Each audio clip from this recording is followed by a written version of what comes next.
Good morning, 8th grade. I'm sorry I'm so late. I am going to actually extend the deadline on this reading and quiz.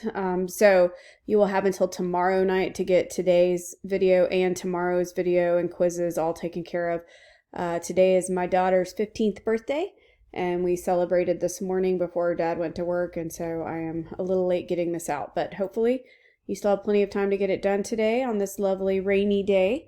It'll be a nice day to stay inside and get some work done. So we have a fairly short reading today. We're just doing the prologue and scene 1. So hopefully you can watch this and it won't take you very long, but I'm making no promises. You know me, I always say short and then it's 15 minutes. So, all right, here we go with the chorus. Our last time, everybody, big yay for Act 5. We're almost done with Henry V. All right, I am on page 205, and you can follow along with me there. Here we go. Chorus. Vouchsafe to those that have not read the story, that I may prompt them. And of such as have, I have humbly pray them to admit the excuse of time, of numbers, and due course of things, which cannot in their huge and proper life be here presented.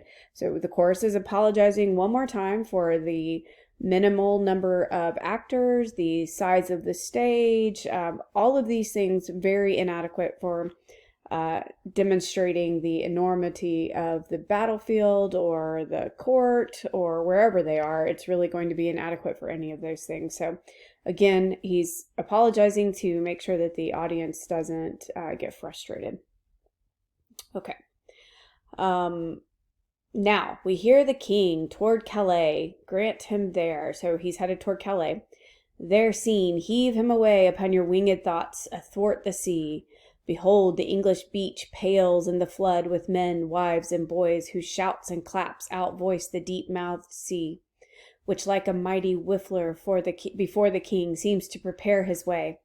So let him land, and solemnly see him set on to London, so swift a pace hath thought that even now you may imagine him Blackheath, where that his lords desire him to have borne his bruised helmet and his bended sword before him through the city. He forbids it, being free from vainness and self-glorious pride, giving full trophy, signal, and ostent quite from himself to God. So they wanted to have a parade to celebrate his return, but he refuses to do that because he is giving all of the glory to God for this victory. But now behold, in the quick forge and working house of thought, how London doth pour out her citizens, the mayor and all his brethren and best sort, like to the senators of the antique Rome, with the plebeians swarming at their heels, go forth and fetch their conquering Caesar in, as by a lower but loving likelihood were now the general of our gracious empress, as in good time he may, from Ireland coming, bringing rebellion broached on his sword. How many would the peaceful city quit to welcome him? Much more, and much more cause, did they this harry. Now in London place him, as yet the lamentation of the French invites the King of England's stay at home, the Emperor's coming in behalf of France to order peace between them, and omit all the occurrences whatever chance, till Harry's back return again to France. There must we bring him, and myself have played the interim, by remembering you 'tis past, then brook abridgment and your eyes advance after your thoughts straight back again to France. So what the chorus is telling you is that you are going to have to create in your imagination Henry. The battle is over. They headed back to France. There was a great celebration of his victory, and then the emperor came and negotiated a peace between England and France, and now Henry is going back to solidify this peace and this agreement between them. Okay, that was the chorus, and now we are headed to the scene 1. Gower says, "Nay, that's right. But why wear your leek today? St. Davy's Day is past." So Fluella must have a leek. So a leek is like an onion, kind of.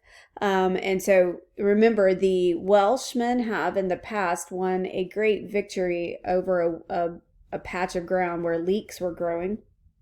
And so his order, his military order, wears a leek in honor of that victory on St. Davy's Day. But so Captain Gower is frustrated with Fluellen because he's still wearing it. Fluellen says, there is occasions and causes why and wherefore in all things. Here goes our wordy Captain Fluellen. I will tell you as my friend, Captain Gower, the rascally, scald, beggarly, lousy, pragging knave Pistol, here comes Pistol again, which you have yourself and all the world know to be no better than a fellow, look you now, of no merits. He has come to me, and brings me bread and salt yesterday, bread and salt.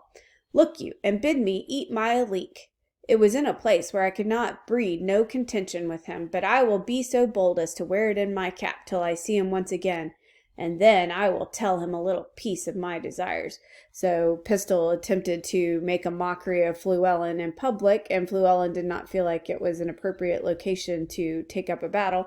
So he's wearing this leek in his hat until he runs into Pistol again and has time to fight with him. Here comes Pistol. Gower says, why, here he comes, swelling like a turkey cock. Fluellen says, 'tis no matter for his swellings, nor his turkey cocks. God bless you, ancient Pistol, or ancient Pistol, you scurvy, lousy knave. God bless you. Ha! Art thou Bedlam? Bedlam is disaster. Didst thou thirst, base Trojan, to have me fold up Parca's fatal web? Hence, I am qualmish at the smell of leek. I beseech you heartily, scurvy, lousy knave, at my desires and my requests and my petitions, to eat, look you, this leek. Because, look you, you do not love it, nor your affections and your appetites and your digestions does not agree with it. I would desire you to eat it. So, Fluellen has decided that he's going to make Pistol eat the leek instead. Pistol says, not for Cadwallader and all his goats. Fluellen says, there is one goat for you, and strikes him with a cudgel. So here starts the battle. Will you be so good, scald knave, as eat it? Base Trojan, thou shalt die. Fluellen says, you say very true, scald knave, when God's will is. I will desire you to live in the meantime and eat your victuals. Come, there is sauce for it. And he strikes him again. You called me yesterday mountain squire, but I will make you today a squire of low degree. I pray you, fall to. If you can mock a leek, you can eat a leek. So if you can make fun of it, you can eat it. Gower says, enough, Captain, you have astonished him. I say, I will make him eat some part of my leek, or I will peat his pate 4 days, or I'll beat his head in. Pate is a head. I don't know if you remember that. I think that was one of our early vocabulary words. Bite, I pray you. It is good for your green wound and your bloody coxcomb. Must I bite? Yes, certainly, and out of doubt and out of question, too, and ambiguities.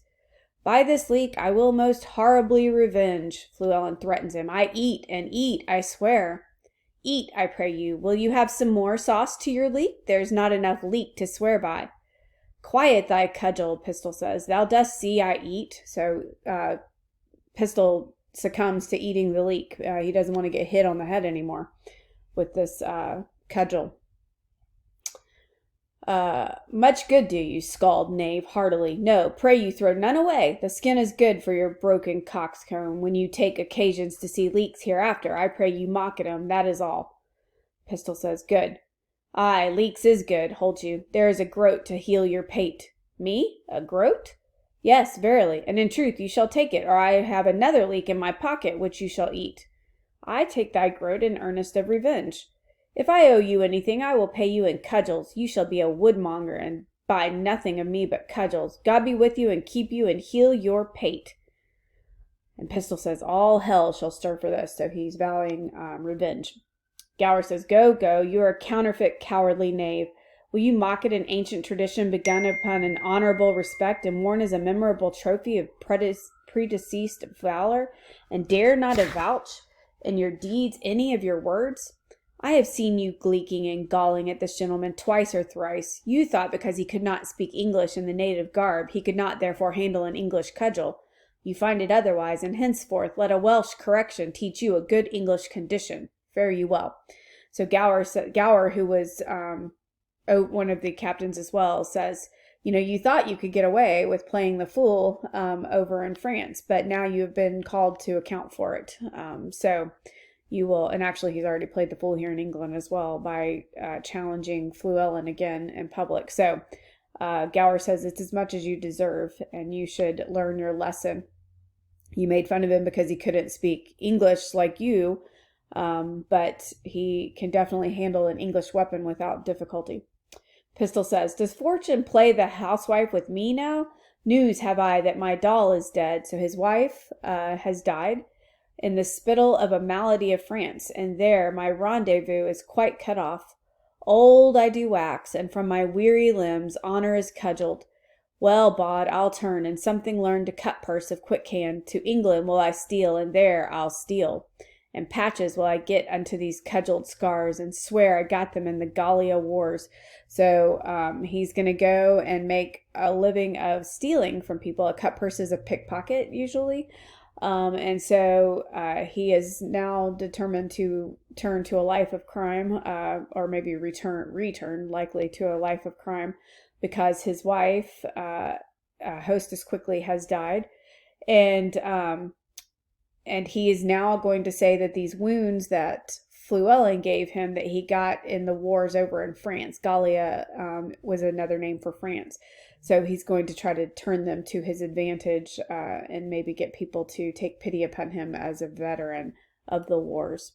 Okay, remember to read over my notes that I will put in right now, and then you can study up and take your quiz. All right, I will see you guys again tomorrow. Take care. Have a great day. Bye.